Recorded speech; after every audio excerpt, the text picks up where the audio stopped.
Nah, sayangnya saat studi ini, Jerome mulai menyukai buku-buku orang kafir, lalu mengikuti ajaran-ajarannya. Papa Paus juga memberinya tugas dan tanggung jawab besar untuk menerjemahkan kitab suci ke dalam bahasa Latin. Berkat bantuan Jerome inilah, kanon Alkitab kemudian resmi dicanangkan pada tahun 382.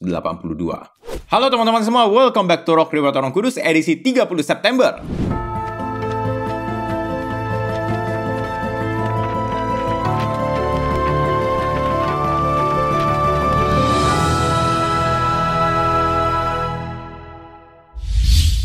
Hari ini kita akan membahas riwayat dari Santo Hieronymus, pelindung, pelajar, dan penerjemah.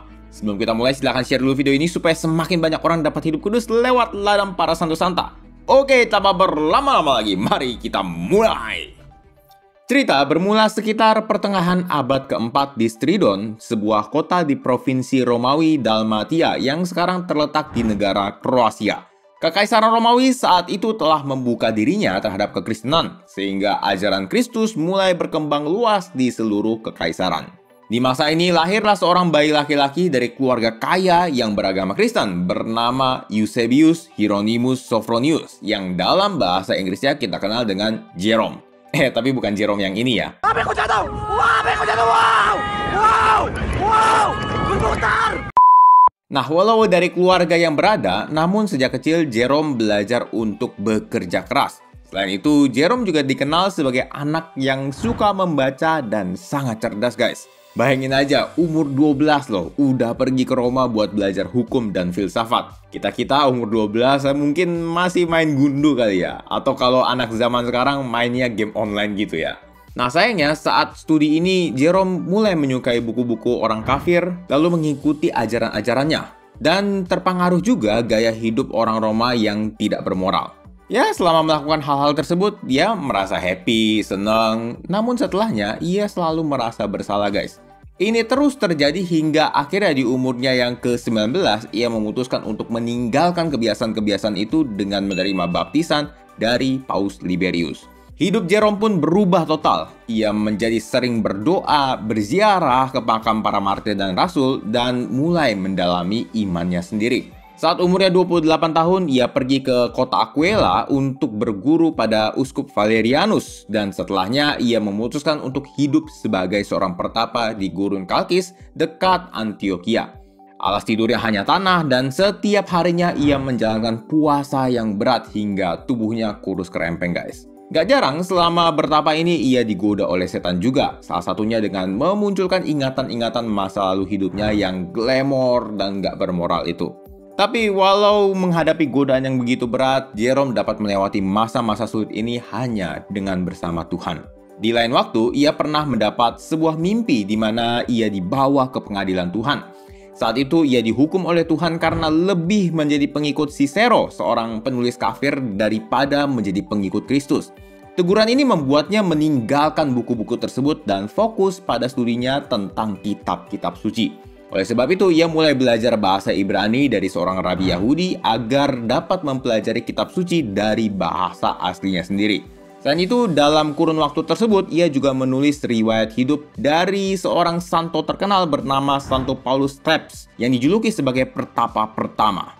Bapak uskup setempat kemudian menganggap Hieronymus sudah cukup matang dalam iman, sehingga ia mempercayainya menjadi seorang imam dengan memberikannya sakramen tabisan saat usianya 37 tahun. Nah, meski sudah jadi pastor Jerome nggak berhenti belajar, guys. Ia terus menimba ilmu, bahkan ia menyempatkan diri untuk belajar bahasa Yunani ke kota Konstantinopel kepada seorang guru bernama Santo Gregorius Nazianza. Wah, mantep banget kan ya? Boleh banget nih kita contoh sifatnya, karena orang yang mau belajar itu adalah orang yang rendah hati. Nah, oleh karena pengetahuannya yang luas, Bapak Paus Santo Damasus pertama kemudian memintanya ke Roma untuk menjadi sekretaris pribadi Paus. Bapak Paus juga memberinya tugas dan tanggung jawab besar untuk menerjemahkan kitab suci ke dalam bahasa Latin.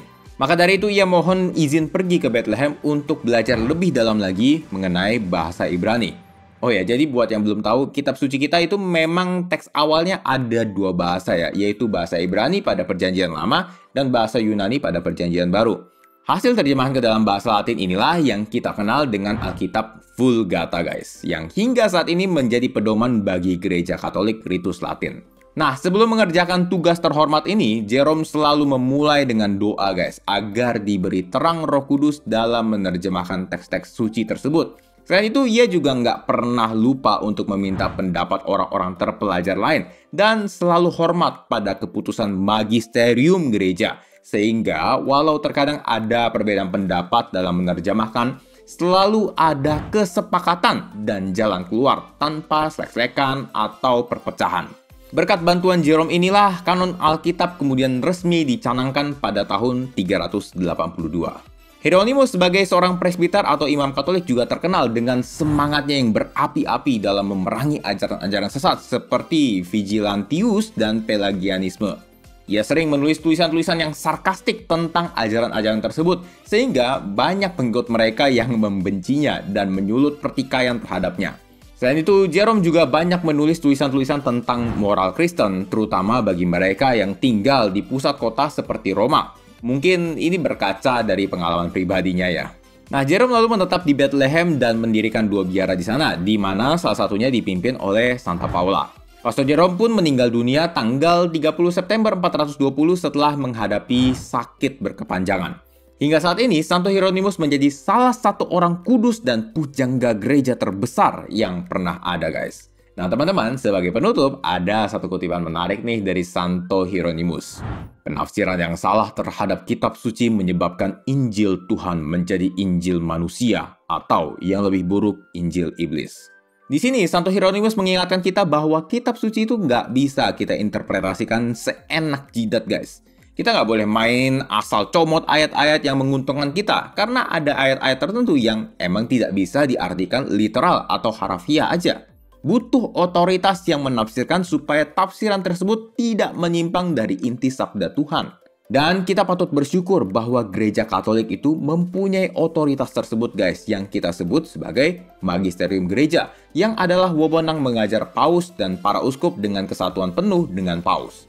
Santo Hieronymus sendiri dalam menerjemahkan tetap membutuhkan bantuan dari magisterium gereja agar terjemahannya itu tidak menyimpang dari maksud sesungguhnya sabda Tuhan.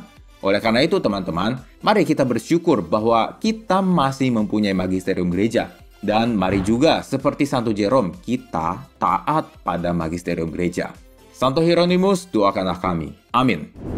Oke guys, begitulah kisah hidup dari Santo Hieronymus. Kalau teman-teman merasa video ini bermanfaat, teman-teman boleh like, subscribe, dan share untuk mendukung pengembangan channel ini. Terima kasih sudah menonton, dan sampai jumpa di Rock edisi selanjutnya.